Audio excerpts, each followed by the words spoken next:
It's time for the world's oldest maker of running vlogs. That's right.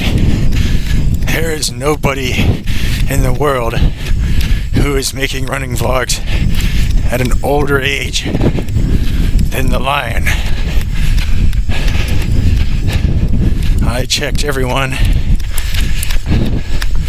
The oldest one I could think of is Jamil Curry, and he's about 10 years younger than me.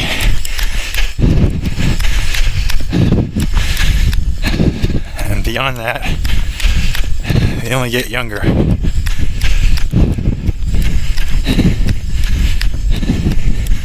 And the reason is, lions may very well be superior animals to humans.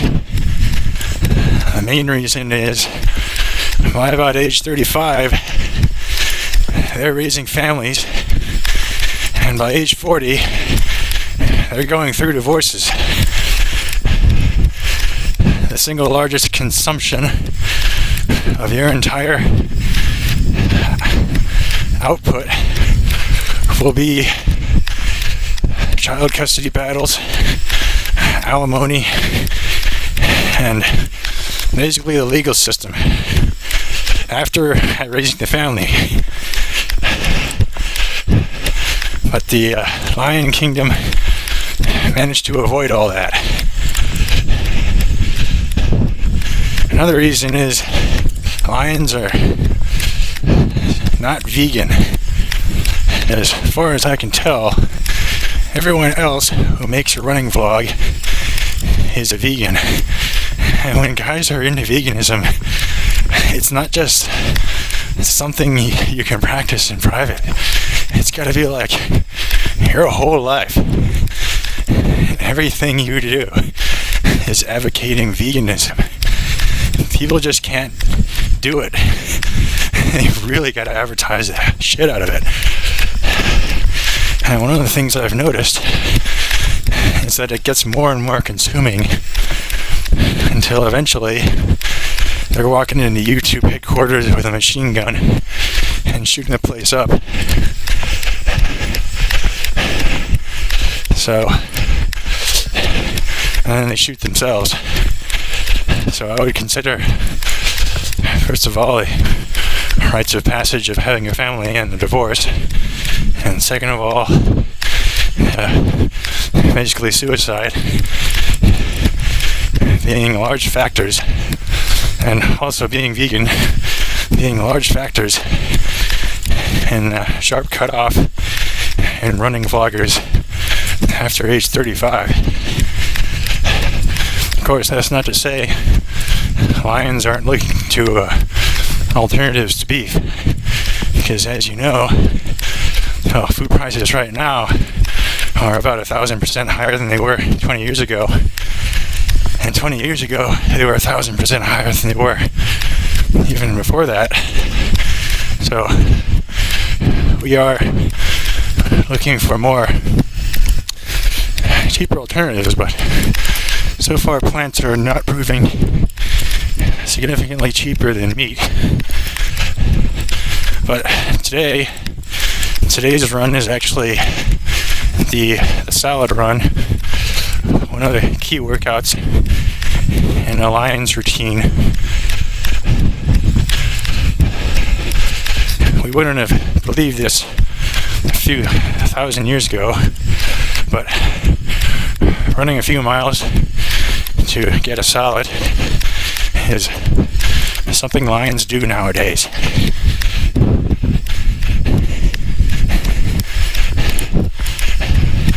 It's a lot more expensive than junk food,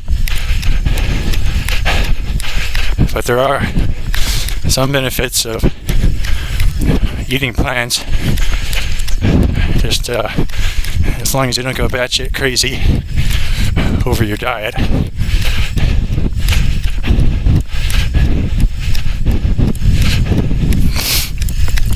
So some of the other makers of running vlogs are much younger than even Jamil Curry. So Sage Canadian is well over 10 years younger, and the Lion, he's the only other one who is pretty serious about talking to a camera while they're running. And then there's actually someone older than me, but he does not make running vlogs, and that's Randy Creel. He's also he's getting caught up in the vegan obsession, so it's less of a running vlog. And the ginger guy, well, he hasn't made much of anything after hitting age 35. So, most of what he makes now is paid. But as far as I can tell, the non-paid content is pretty much over for him. As you probably noticed from the video feed, the Lion Kingdom has acquired a different taste in footwear from what it used to wear. Basically, that all relates to the New Year's Eve 24-hour race. That's where this journey into Lion footwear experiments began. So, when I first discovered distances beyond the marathon, which shall not be spoken, shall not be named, one of the races was a timed race instead of a distance race. And I was thinking, that sounds so stupid. Why would anybody just run around a track for 24 hours, going absolutely nowhere, seeing absolutely nothing? Well, as I got more experienced, the problem is what you need is a way to find out your limits without killing yourself. Now, if you try to go to a 100-mile race in the mountains, but you don't really know how far you can go, you could just end up stuck out there and die. So, a really safe way to find out how far you can go is a 24-hour loop race. And the other advantages are the bathroom is always nearby, the aid station is always nearby,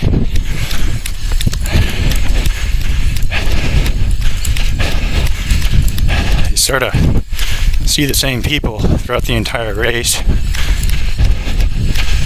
It's not really completely desolate.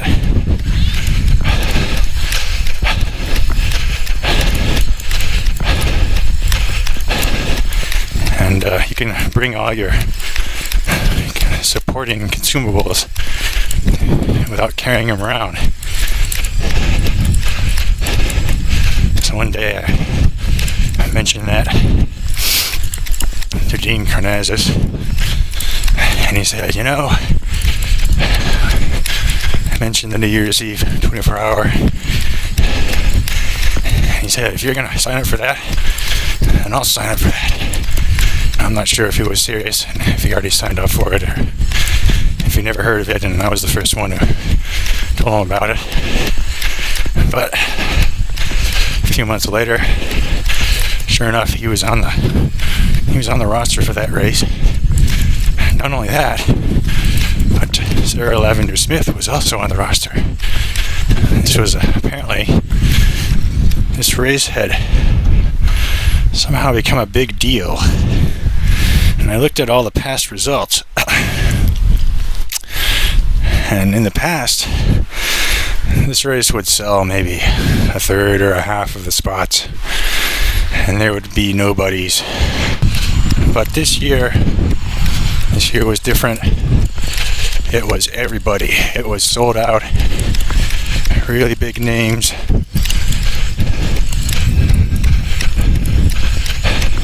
So naturally, I had to push the sign up button. $200 hairs away, and it was time to start doing some big mileage to prepare for it. Ran around the city once a week, ran up and down this trail once a week, 25 miles each. So I figure, well, if I could do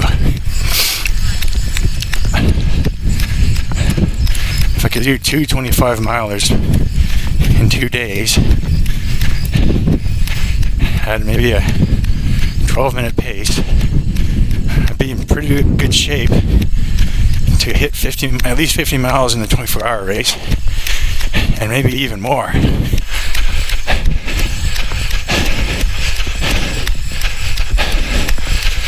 But I was throwing down some 60-mile. Well, the surge week was 60 to 70 miles. And all the other build-up weeks were 50 miles, 50 to 60 miles. So, big day came.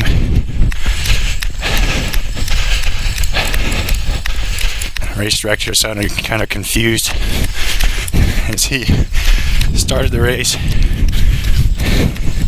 Sort of acted like we were kind of crazy. We were out of our minds for doing this thing. There was also a 6-hour and a 12-hour race,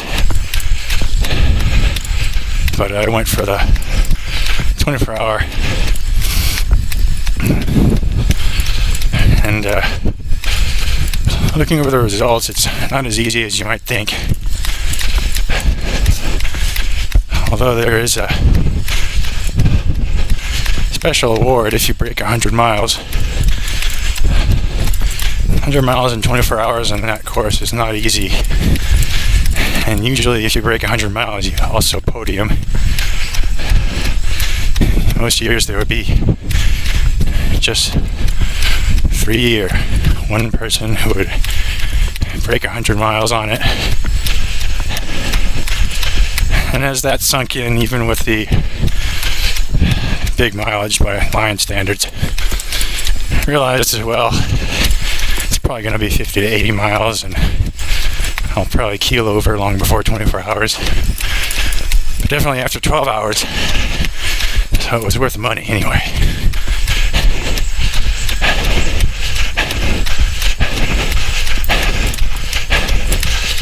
So it was the first time I ever saw Sarah Lavender Smith in real life. She was really built like a tank. Really a definite elite athlete.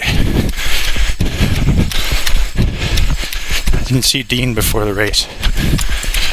He just showed up right when we started. And there were lots of very serious ultra runners. They had the socks, and they had well, everybody wears Hokas nowadays. They had those. There was a guy with a barefoot t-shirt, but he was wearing Hokas or something. Sort of like voting. You preach what you're told to preach, but don't practice it.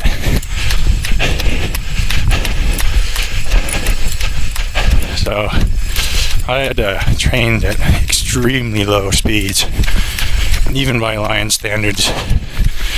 I was doing 12-minute miles for 25 miles on a flat course, just like the race, and trying to replicate the temperatures near the water.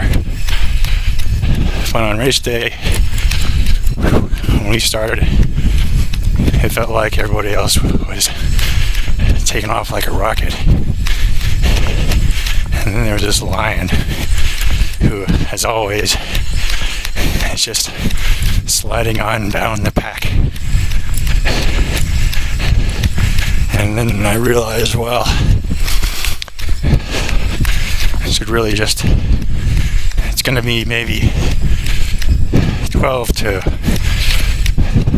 19 hours, and then I'll just keel over and die. That started to become the plan. Maybe the lower end of 50 to 80 miles. And Dean was asking questions. Because apparently he never ran this race. I think he was asking, are you just going to go around this loop? He might not have ever even seen the course.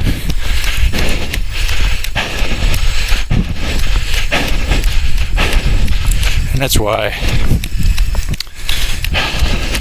the Lion Kingdom likes to think that it inspired him to run this race.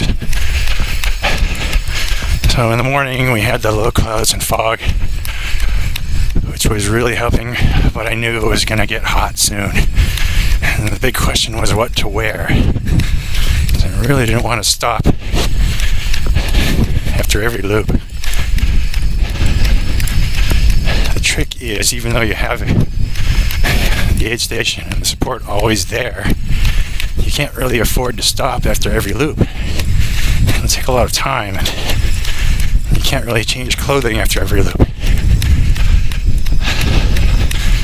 And I picked something that was just warm enough to be freezing cold when we started, but which wouldn't kill me if the sun came out.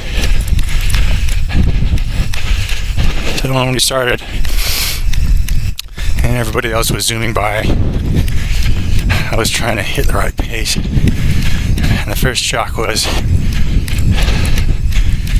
they don't really provide any tracking that you can read as you're running the race. They have a large TV screen with the name scrolling by in extremely fine print. If you want to see where you are, you actually have to stop and get really close to it. It updates when you cross the RFID pad. So it was desperate times then. It's very important for lions to have some kind of tracking because they're not very good at pacing themselves. They need some kind of robotic pacer or some kind of a stopwatch. And of course, being in a race, I wasn't thinking very straight, so I started thinking of ways, well, maybe next time I could run it again and provide my own tracking. Maybe have a little tablet computer that showed just my time, and then when all the other runners went by it, they would say, whoa, some foreign animal far smarter than us set up his own lap timer, and they would get discouraged and maybe drop out. But in reality, in hindsight, just wearing a cheap Timex watch would have been enough to know what my pace was. And of course, the other problem was I couldn't tell how many laps we did because that too was really fine print. So I tried memorizing it in my head.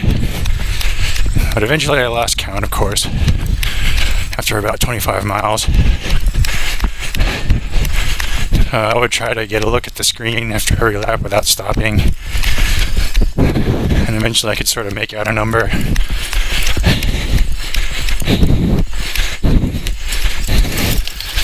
Of course, it was around lap 9 that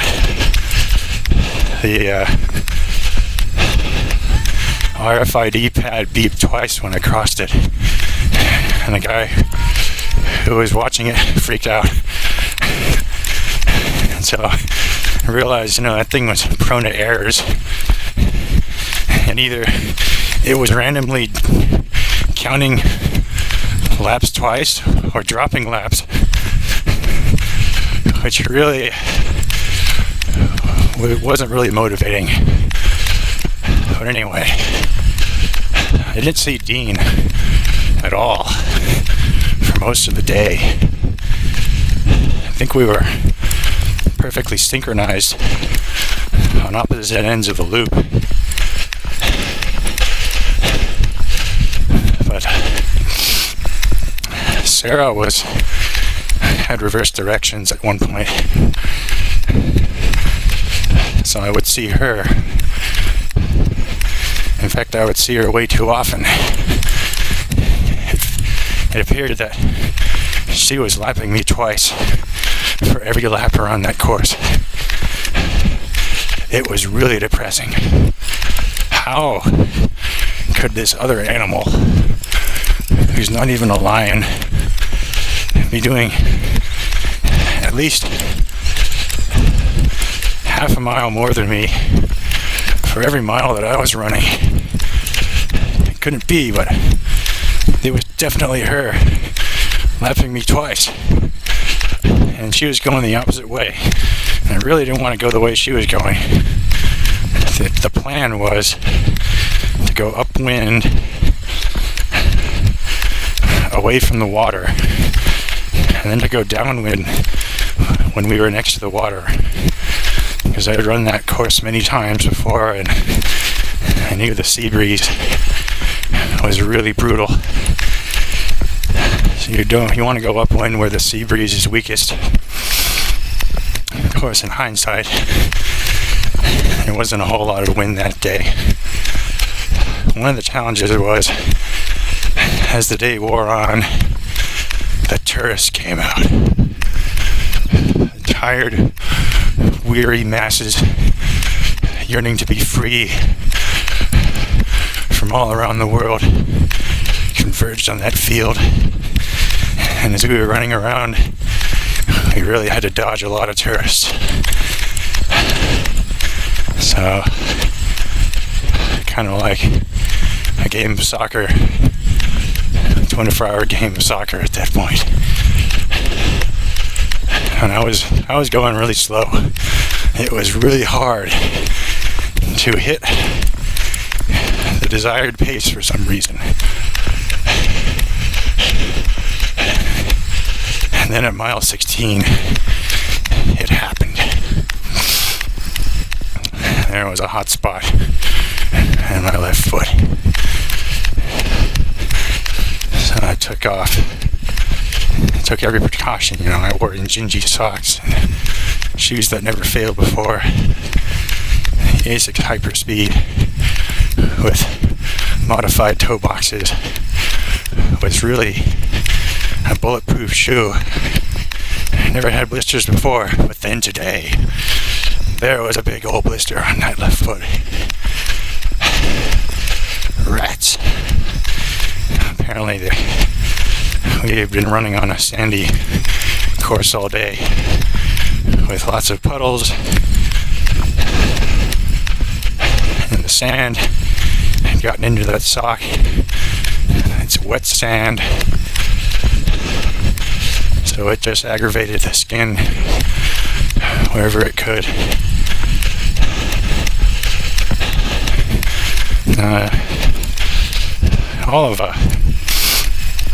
All of my knowledge about 24-hour loop races what came from Jonathan Savage, who documented in detail how he worked at an aid station and he treated blisters for the athletes. So I figured that was how it was at all 24-hour loop races, because it's not like we're in the middle of nowhere. You must be very well equipped to treat blisters.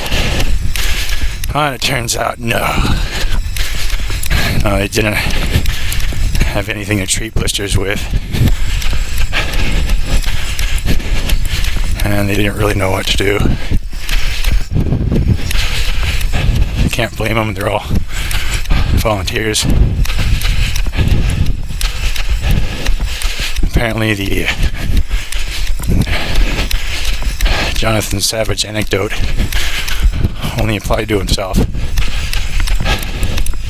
Fortunately, there was another runner who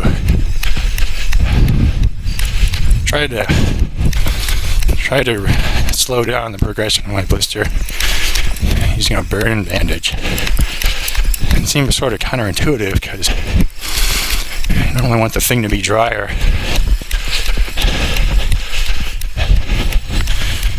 I would have preferred to have popped it at that point, but we didn't have anything sterile for doing that with, and nobody recommended that. So yeah, I just kept going with the blister and hoping it didn't spread, but all you can do is hope and apply tape around it.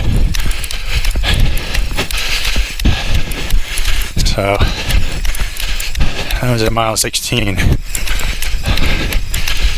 after I finished the race. I didn't give up at mile 16 because of the one blister. But the guy who helped me gave up shortly thereafter. Somewhere before 30, he had a bad Achilles tendon. But apparently he was a very extremely accomplished runner in earlier races, finishing 109 miles. But anyway,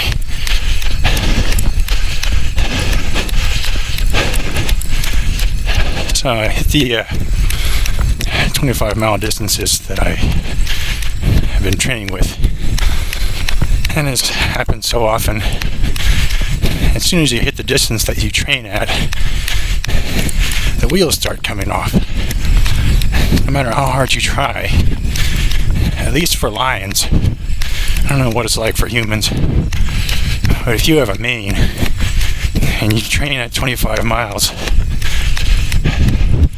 25 miles is where it gets really hard in the race.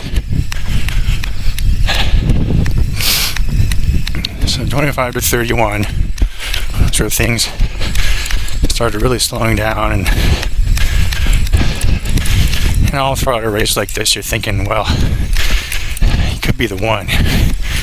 You could have a genetic abnormality that makes you superior to humans, and even though you'd never gone 100 miles, maybe you could actually hit 100 miles just because of something you didn't know.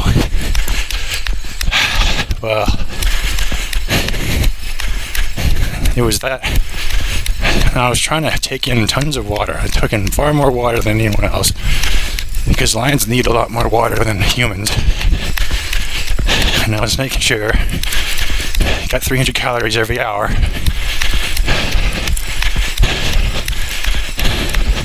I wasn't having any digestive issues. But the old lion paws were slowing down on their own. After mile 30, after that 50K, the times started registering ridiculously high. So I was starting to hit 15-minute miles. It's important to note that each loop is slightly over a mile. So it was really hard to figure out what my mile times were. But I knew it was bad. If you wanted to hit 100 miles, you had to maintain at least 14 minutes per mile or 14 minutes per loop. And that was when you were tired, not in the first third of the race. It was going to get a lot worse in the next third of the race. So the 100-mile delusions slowly faded away. And what they would do is they actually started a number of 6-hour and 12-hour races after they started the 24-hour race. So you'll be surrounded by people who are just throwing them down. These 6-hour racers were just throwing them down, blasting by you.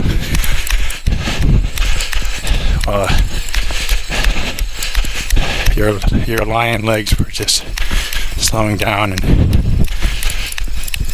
somewhere around mile 40, it was kind of a weird sensation because the day went by extremely fast. The sun was setting. You would hardly know that you had been out there all day if there wasn't something recording your laps. And it was one of the things I thought would be the most challenging, but in reality, there was really no boredom. It felt like you were constantly busy. There's really no desire to quit out of boredom. And I didn't find the loop as monotonous as feared.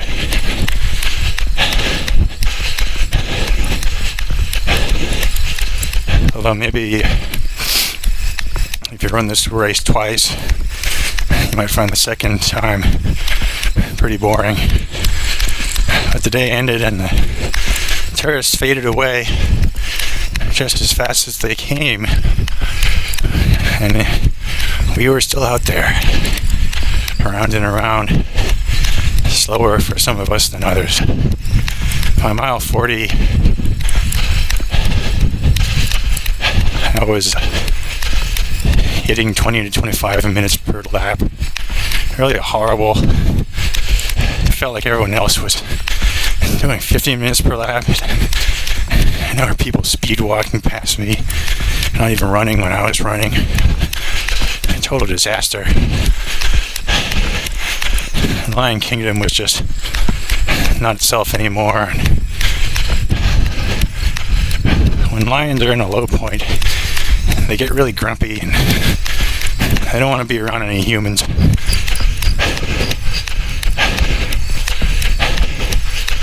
Of course, it wasn't a problem in this race. I noticed early on that the social order was just like a bar. So, if there are any, actually the course this year was very balanced. It might have actually had more women than men this year, even in the 24-hour course, which is very unusual for that distance. I noticed that the really fit women were all the ones who were under 30. They only talked to the really elite male athletes. They didn't talk to any of the Joe Nobody athletes. Only the alpha males, really accomplished athletes. Pretty much like any other organization of humans. It's only one who is I'm sure much older and weren't very accomplished who would talk to the men of similar status. But you never saw any women of higher status talking to men of lower status. It's just even when you're running a crazy race, the traditional social order still stands.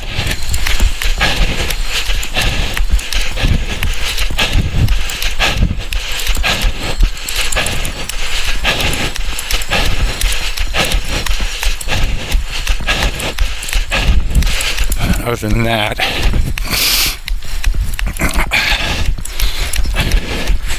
when we hit dinner time, they served some kind of a soup and pizza. I did not want to take any chances with pizza. Lions have a hard time handling the lactose and the cheese. I tried the soup. It was some kind of an onion soup. but I didn't want to stop to eat it. It was rather difficult to eat hot soup while moving.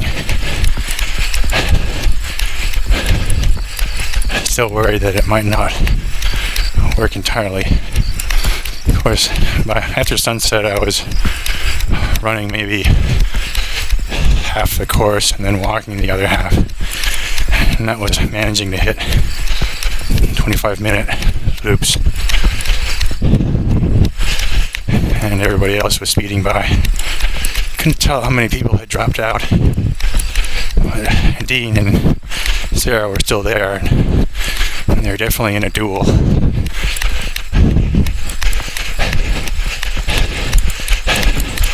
And there's some other really elite men thrown down.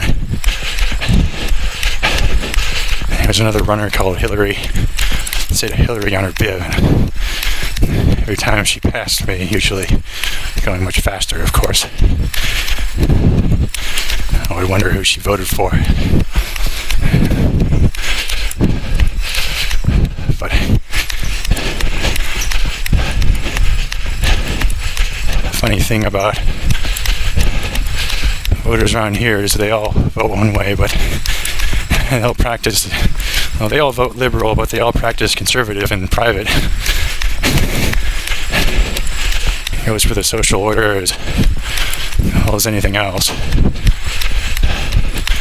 I suppose it might be different in Buddhist cultures, but around here everybody's conservative, even when they vote liberal.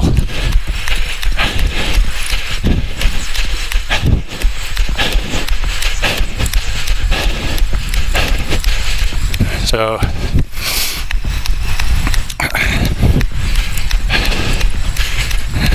sometime before midnight, I was really worried about the blister. So I started just walking around. I probably could have kept run walking, but I was thinking a lot of things.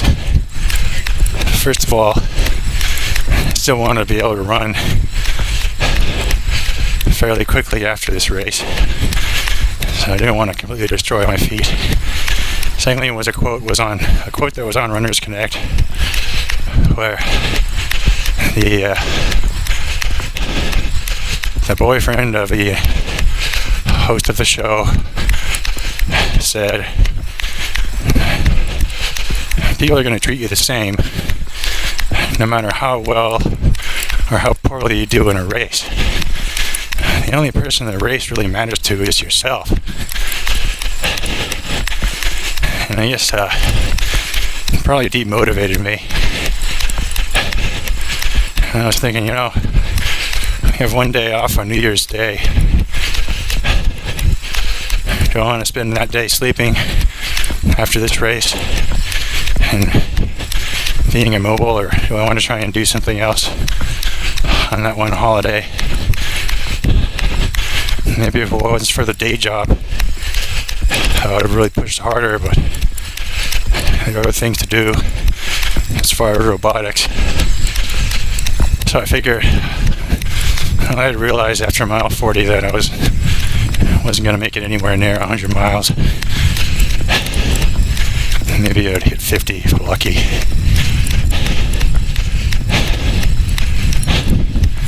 We were just going to run out of time. One of the other runners said there was actually another loop course where if you were over 88 miles by the time limit, they would actually let you keep going until you hit 100 at whatever time after the time limit. But that wasn't this race, so in other words, this race was hard.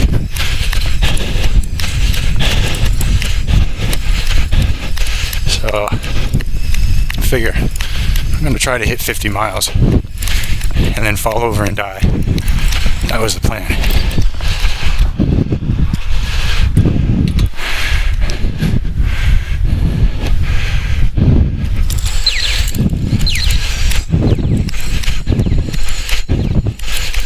But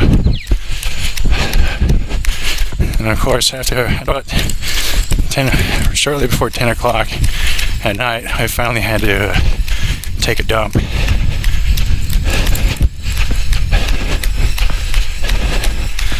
And fortunately, this course was right next to a physical bathroom rather than an outhouse. And you really needed a headlamp because there's no lighting in the bathroom. But it was really lucky because that physical bathroom was closed at 10 p.m. If you had to go after 10, you were doing it in an outhouse with a headlamp and really sweaty. There was really nothing more terrifying than having to take a dump in an outhouse at night during that race.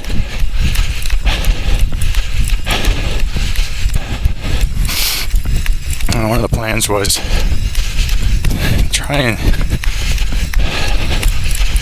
stop at midnight for the start of a new year, but lions are all business. Unlike humans, we were really more focused on the race than New Year's Eve. So I just kept going. I knew it was going to be like a 25-minute lap, and I was going to miss any fireworks.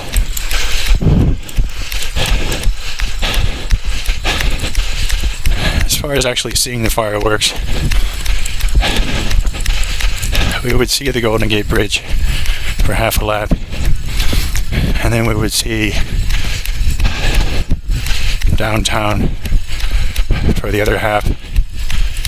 Unfortunately, we couldn't see any fireworks from the course. All the fireworks are on the opposite end of town.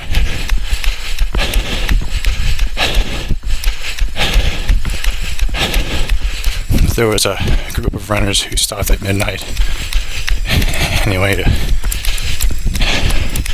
drink some alcohol.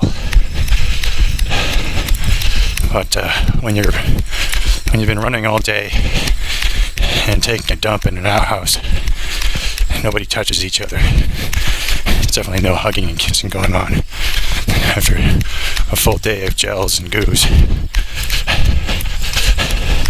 It's all business.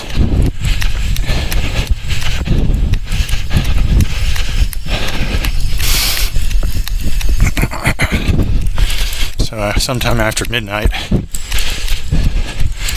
there was another hot spot. I think it was on the same left foot, but on a toe. It was a smaller hot spot. Took off the bandage and the tape, and the situation was pretty horrible. And it was definitely like looking into a lion's mouth. The Lion Kingdom was not reacting well to the sand and the moisture.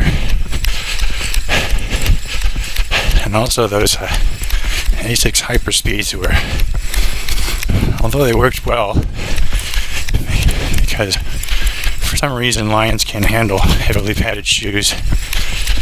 So the minimal amount of cushioning worked a lot better for us. But after 50 miles and on those blisters with the sand sanding away, it started to become pretty awful. So I brought 2 other pairs of shoes, put on a backup pair of ASICS that weren't broken in as much. They were a little bigger, and they couldn't do anything about the new blisters. Just put bandages over them and hope for the best.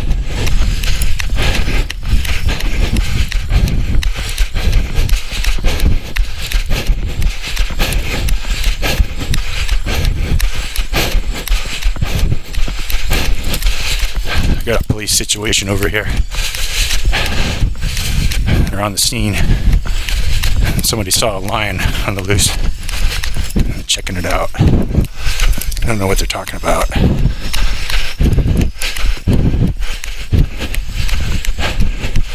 So we're about ready to pick up that salad now and feed the Lion Kingdom.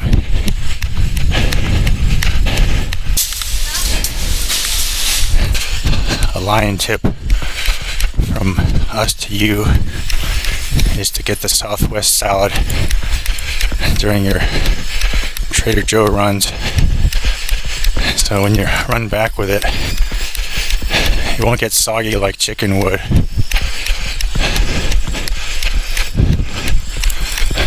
And lions just seem to have a better time with a pure plant-based food.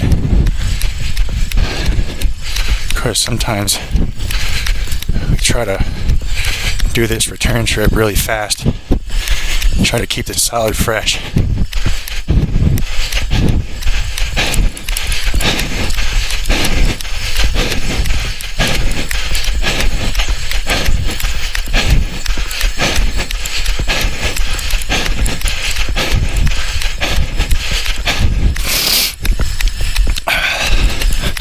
And now the exciting conclusion of the New Year's Eve 24-hour race.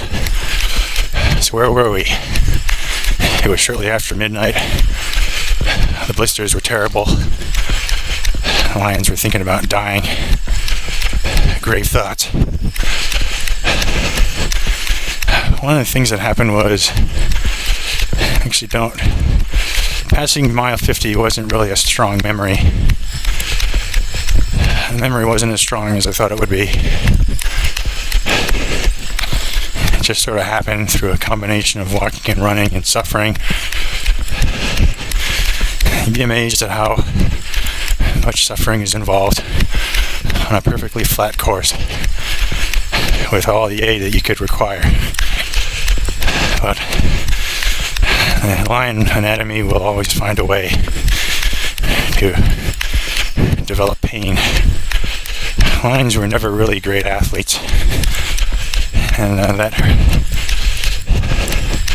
long-term fitness still continues to this day, even after running for many years. There's still a bit of the extremely unfit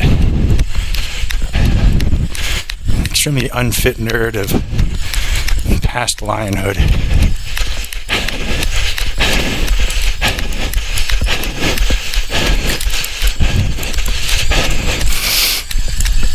So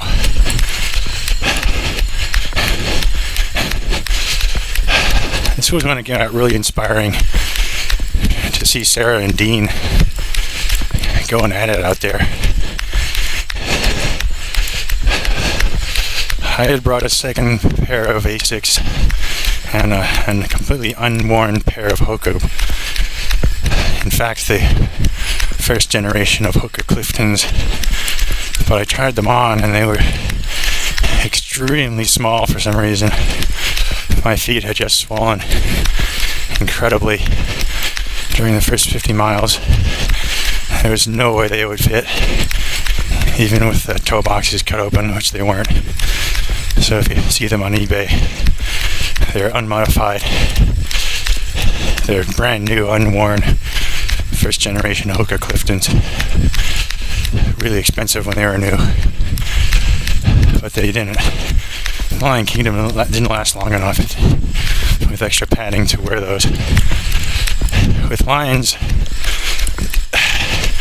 the padding adds a mechanical disadvantage to the upper leg muscles, and for lions it causes high hamstring tendinopathy.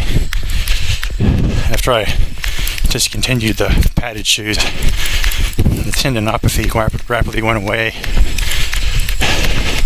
It might feel good. It feels like you can go real fast in Hokas without trying very hard. But that requires a significant mechanical disadvantage. And you might just have to do more strength training of your hamstrings and glutes to get away with that. And it might just be a very unnatural running form. So minimal shoes was where it was at.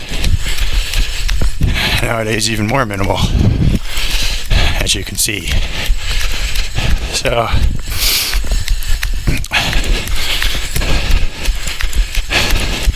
I could see Sarah and Dean taking long breaks more often at the aid station. So they were mortal. Looked like Dean was fidgeting with his shoes. After dark, especially after midnight, the crowd of other runners had definitely thinned out. Most of them just wanted to run until midnight. It actually made it harder because so many people are calling it quits. It wouldn't be uncommon for you to just hand in your timing chip and walk away. That's it. Just one little, just get in the car and all this will be over. But the Lion Kingdom kept going. After 50 miles, I realized here's the plan. I'm gonna walk it in. I'm gonna keep walking until 62 miles. It's just another half marathon. And Lions have run hundreds of half marathons. It's our weekly workout that we do. How hard could it be? My speed kept decreasing though as the morning hours wore on. 25 minutes. And then in order to save the blisters, I stopped all the running periods.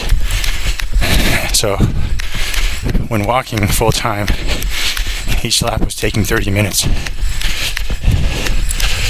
And even as I did this, everyone else was, even though there were a lot of other runners who were walking, and then there was these elites who were still running.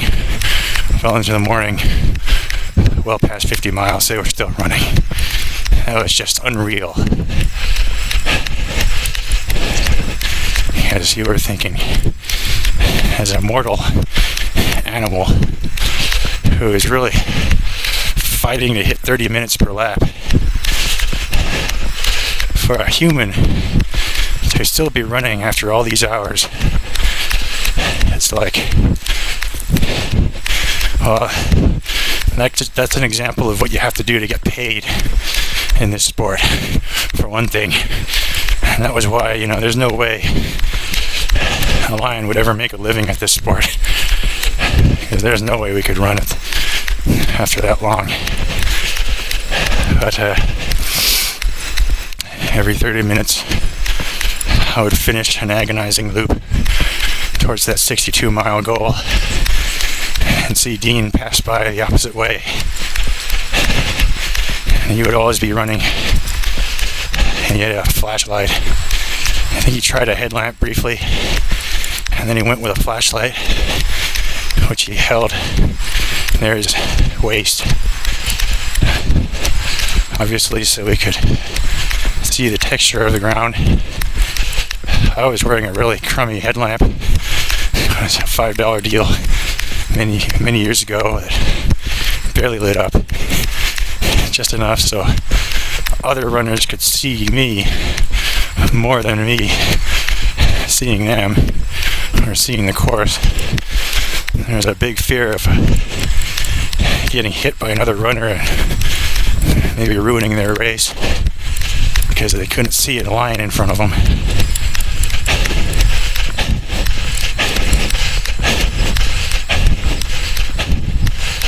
So in this part of the solid run, we're actually going uphill slightly. So I might be panting a whole lot more. I know it's kind of unbearable to see an animal panting so much to go so slow. That's how it is when you're... So, not just Dean's flashlight in the distance coming towards you every lap. but just how focused he was. He wasn't really spaced out or anything like the rest of us. He was fully conscious, really razor sharp form, even well past 60 miles, like a machine. And he would wave his flashlight from left to right as he ran, and it seemed to be perfectly timed with his steps too. So as if to get a wider field of view in the dark.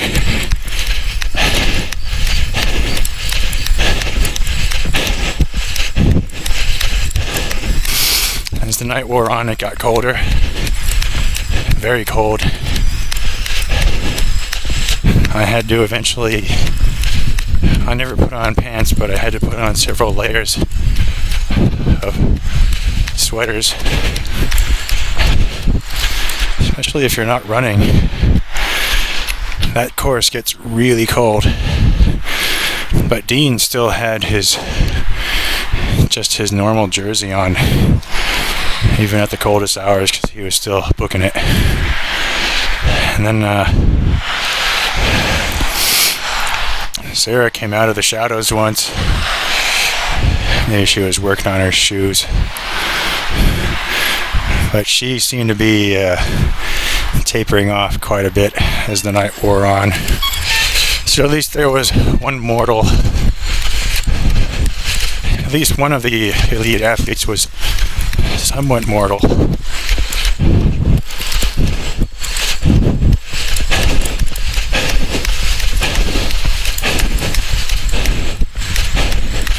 And I was thinking how nice it would be to try to document Dean's running style after he'd been out there for 62 miles in 15 hours. Just would have had to bring the DSLR, maybe a brushless gimbal, and maybe we could just keep up with him and get some footage that nobody else had really ever captured of somebody in full form at that stage of a race at night. Normally in the running videos you see them coming into the aid station and they're all kind of faking it for the cameras, just that one part of the race, and you never see anybody in the heat of battle.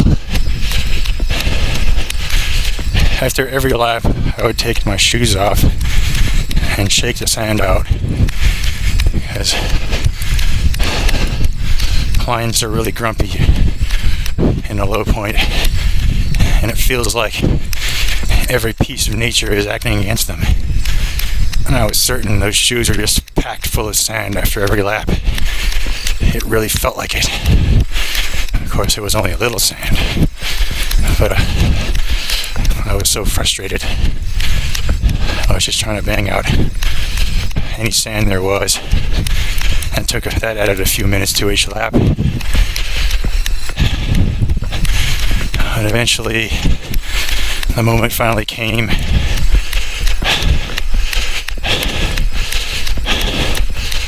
Of course, after dark, I was running upwind next to the water because there wasn't any more wind. Trying to even out the footwear. One of the contributors to the blister problem was undoubtedly running the same direction for hour after hour. If all you do is make right turns, you're gonna burn out your left paw. You gotta balance the right turns with left turns, which I didn't do until the wind died down. But then it was really too late. And that left foot, that left paw really protested after every turn. So the final conclusion, I finally hit 62 miles, which was the low, lap 59 or something. The sprinklers had come on near the finish line and there were puddles everywhere.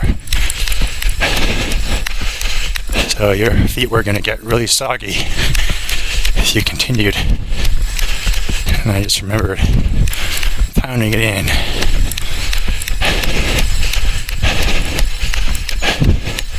And I remember at some point at night, the race director had taken a seat and was checking to make sure the timing chips were working. Those problematic timing chips. It just seemed like real dedication. Most of the volunteers were asleep. So I handed in the chip. I got some kind of a medal, but it wasn't just a participation medal. And then I saw Dean. Now Dean's wife came along too. She was like the support crew. A lot of dedication there. I think at some point she went to sleep though. But he was out there. And I said to him, I'm calling it quits. He said, what's the matter? You're not getting enough to eat? What is this? Really, he was really frustrated upon hearing that a lion was going to call it quits. But there was no doubt. I had already packed up by then. There was really nobody else that the race mattered to but myself. And nobody else was really going to care the next day. So I decided 62 miles was a common race distance. That would be where I called it quits. Just try to get some rest and have some productivity during the holiday. And that brings us to Sarah's race report, which I read a few months later.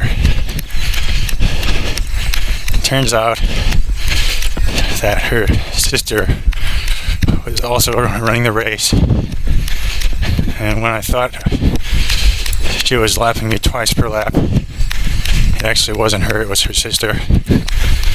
They were visually indistinguishable.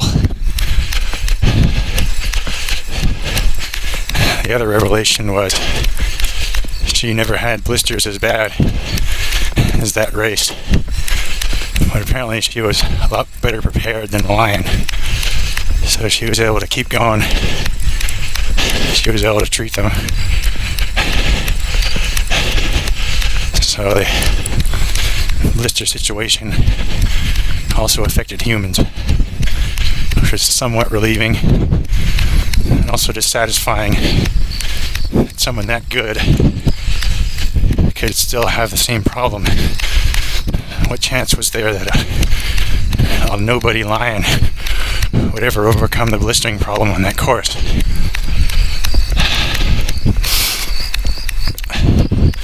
Of course, the first place finishers were Dean and Sarah on that course in the end, and I saw the photos of it. There was hardly anybody left. Now at night, there was a clique of women who were walking much faster than me. And I was thinking, boy, they're really going to go all the way long after I keel over and die. But they weren't in any of the photos after the 24-hour mark. So even they had called it quits. The people left. There was the Hillary runner. There was Sarah. All the top finishers. And other than that, it was pretty thinned out.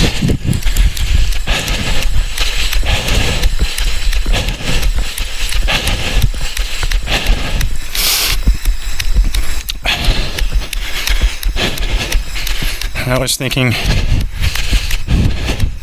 it's quite remarkable that in this race, a woman finished the same number of laps as the man. She had finished exactly the same number of laps as Dean. It's the kind of thing that you read about, and it's always some runner who retired decades ago, never somebody who's still active. In general, Western culture is a lot more conservative today than it was 20 years ago.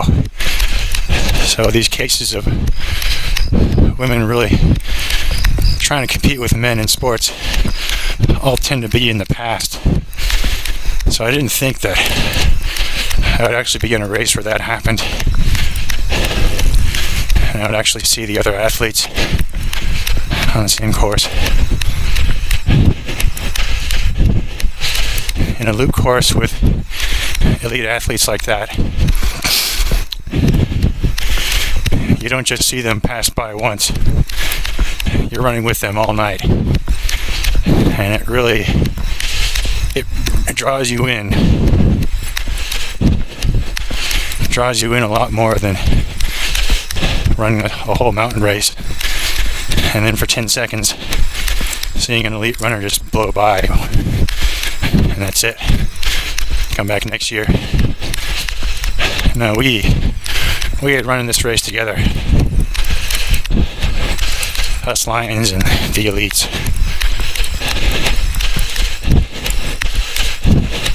And that was a race where the genders were equal.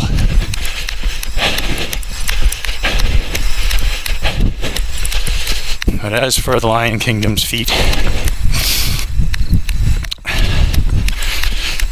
the failure of the A6 hyperspeeds led to the beginning of studying Tarahumara footwear. And probably the best way to try overcoming the blistering issues is just having the least amount of shoe possible. Really having nothing that can trap moisture in, having lots of airflow, and that's really where the Tarahumara style sandal comes in.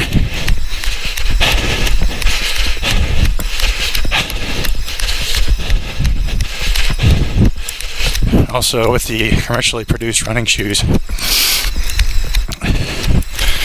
when you get into more specialized shoes like the A6 Hyperspeeds, they're not sold in retail. They're really used by professional athletes, not so much by consumers. And they're only produced in one production run. So the Hyperspeeds were produced from sometime before 2013 until 2017, and they were discontinued. With any commercial high-end shoe, you always have to be searching for whatever they're producing that year. What they do is they send a new shoe design to their sponsored athletes. They basically design a shoe for one athlete at one point in their career, and they market the same shoe, but they only produce one factory run of that shoe for that one athlete, basically. And after that athlete finishes their career, they stop producing that shoe, and the average running career only lasts a few years. So the A6 Hyperspeed was mainly used by Ryan Hall. After he retired, that was the end of the A6 Hyperspeed line.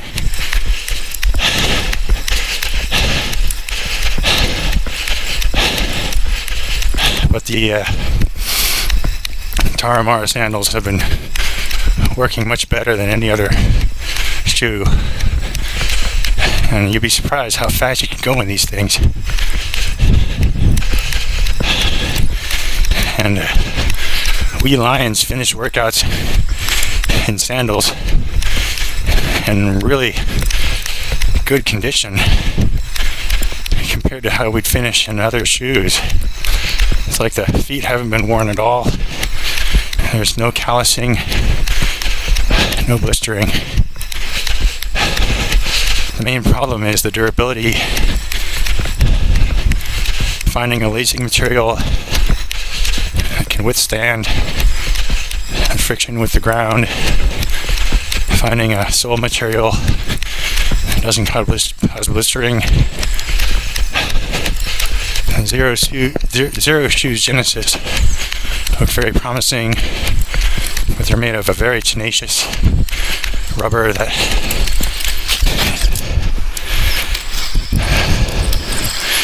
they're made of camera strap rubber. That rubber is designed to grip your shoulder and never let go. If you really want that, you don't really want it to grip your feet though, like a camera strap for 10 miles. That's just going to cause blisters. So it's really just been a matter of addressing the unique needs of lions with really sandals that nobody makes. Because all the commercial sandals, the cheapest one is the Zero Shoes Genesis at $50 delivered, and they go up to $200 pretty quickly. And that's for sandals which much like shoes are only produced for one production run and then discontinued, so you don't really have a long-term solution.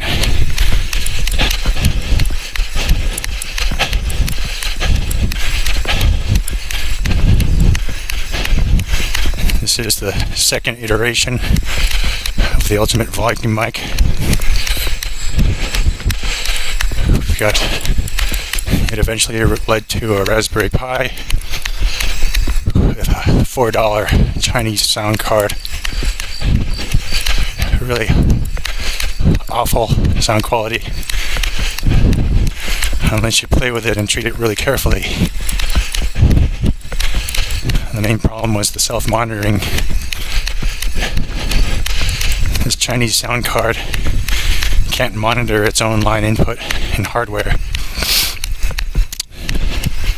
So I ended up using the jack audio connection kit for monitoring. And that monitors through software. There's still a noticeable delay, but it's better than nothing. Of course, there are lots of issues with jack. Implementing a loopback device using jack for monitoring and recording. It takes a lot of power. It's not the most efficient because it's using floating point. You could probably get better results with a lot less work just by programming the ALSA driver directly using integers. But there are a few trouble spots in doing that, which Jack seems to do properly.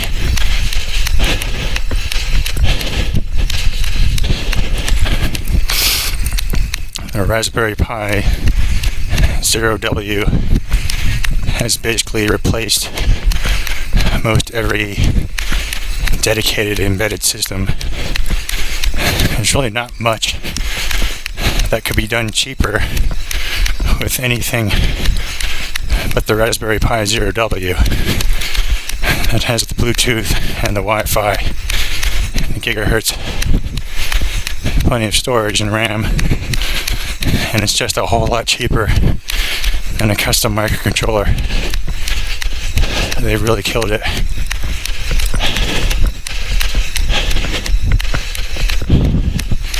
You just have to be happy with the overhead and slow boot time. But it's very useful for just throwing something together real fast.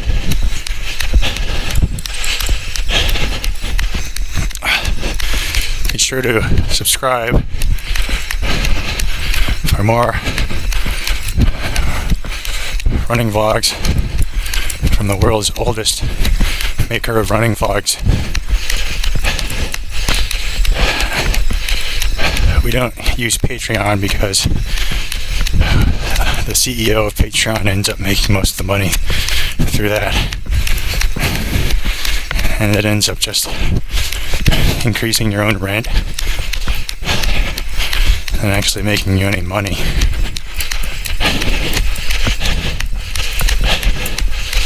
They're basically going to get bought out. Either Salesforce, that's the big one who's probably going to buy them out,